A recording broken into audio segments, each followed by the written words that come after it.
In 2025, the technology industry will spend $400 billion on artificial intelligence infrastructure.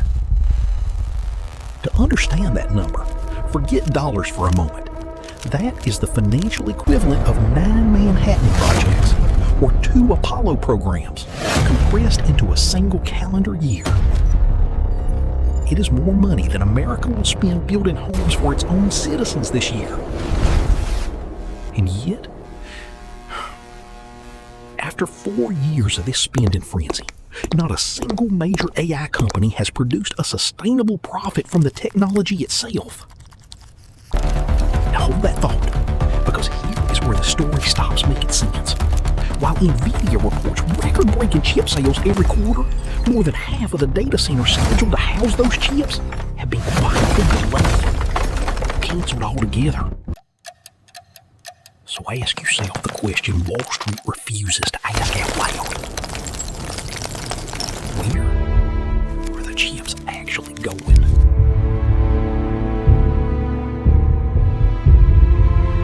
To find the answer, you have to learn one word: gigawatt. Let me break it down the way a 12-year-old would understand it. A gigawatt is a unit of electrical power.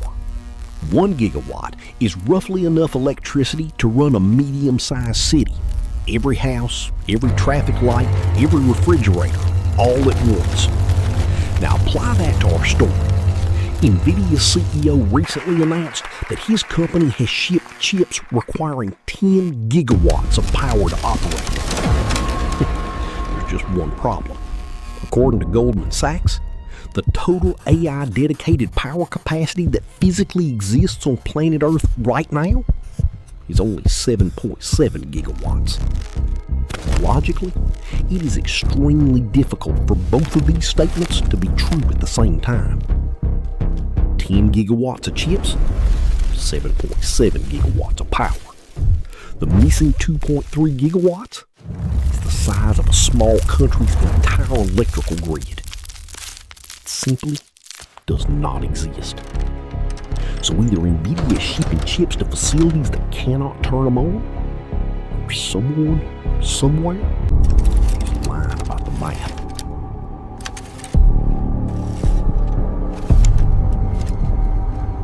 The press releases talk about hundreds of new data centers under construction across America. Glossy renderings, triumphant ribbon cuttings, CEOs in hard hats. But when independent investigators visited these so-called sites, they found something disturbing. The construction was, in most cases, just concrete. Empty foundations, bare slabs. No transformers, no cooling systems, no grid connection. A data center without power is not a data center. It is a parking lot with ambitions. And here is the cruelty of the timeline. Even if every transformer in the world were ordered today, the waiting list for high voltage industrial transformers now stretches 4 to 5 years. So companies are doing something economists call the bullwhip effect. Picture this. A child cracks a whip. A tiny flick of the wrist at the handle becomes a violent crack at the tip. In supply chains, a small panic at the top causes a catastrophic overorder at the bottom. That is what is happening here. Every tech giant, terrified of losing its place in the AI queue, is ordering double, triple, quadruple the chips they can actually use. Stockpiling, hoarding, just in case. They are buying ammunition for a war they don't yet have a battlefield for.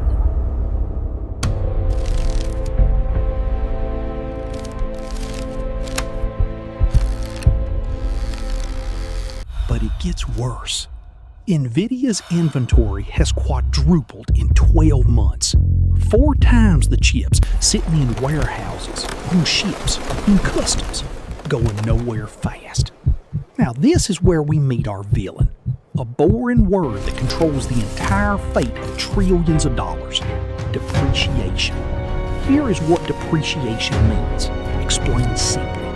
Imagine you buy a brand new car for $60,000. You know the car loses value every year. So on your taxes, you don't pretend it's worth $60,000 forever. You depreciate it. You write down its value slowly, year by year. Now apply that to our story. The big tech companies, Microsoft, Meta, Amazon, Google, bought these AI chips and decided to depreciate them over 6 years.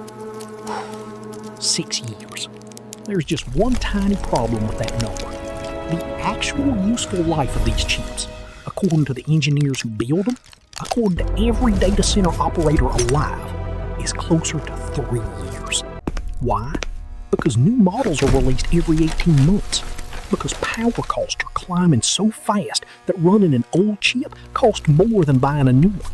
Because the heat, the strain, the obsolescence kills them. By year 4, these chips are not assets. They are e-waste. But on the balance sheet, they still appear as gleaming, valuable property. 2 more imaginary years after they're already dead. This is not an accounting choice. This is a $100 billion magic trick. A way to make next year's profits look real by pretending yesterday's garbage is still gold.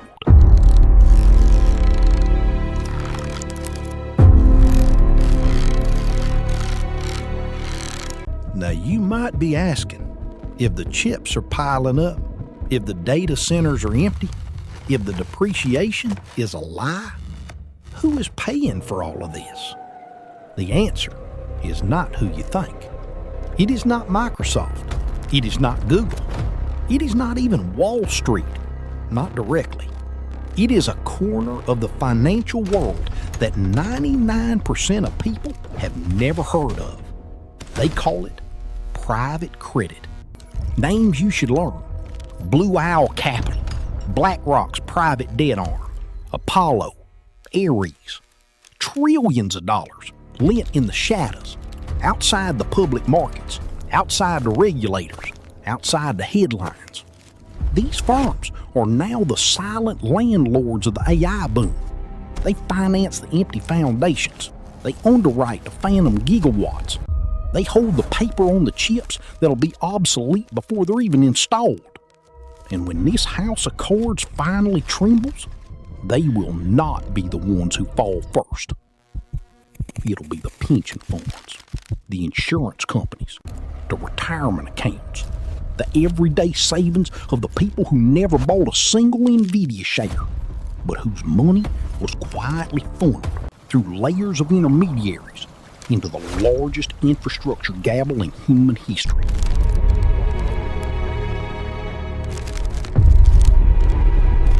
So let us return to the question we started with.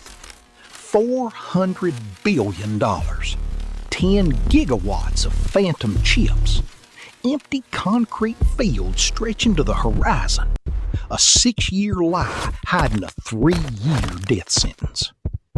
This is not a technology story. This was never a technology story. It is the largest credit cycle in modern financial history, wearing the costume of an innovation boom. And the most dangerous part is not what we have just told you. The most dangerous part is the second engine quietly funding all of this. An industry even larger than private credit. An industry that has rewritten its own rules in the last 3 years to absorb risks it was never designed to hold. You see, when private credit needs somewhere to dump its most toxic exposures, it has found a new buyer. A buyer with deeper pockets than any bank. A buyer that controls the financial future of every working adult on this planet. The life insurance industry. And what they have done in the shadows makes the AI bubble look like a rounding error.